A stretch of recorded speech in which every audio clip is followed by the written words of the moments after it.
तुझे किस लिए शिकवा है, बच्चे घर नहीं रहते। तुझे किस लिए शिकवा है, बच्चे घर नहीं रहते। जो पत्ते ज़र्द हो जाएं, वो शाखों पर नहीं रहते। तू क्यों बेदखल करता है मकानों से मकीनों को। तू क्यों बेदखल करता है मकानों से मकीनों को।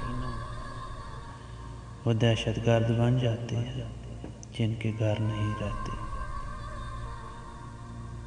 झुका देगा तेरी गर्दन, झुका देगा तेरी गर्दन को ये खैरात का पत्थर,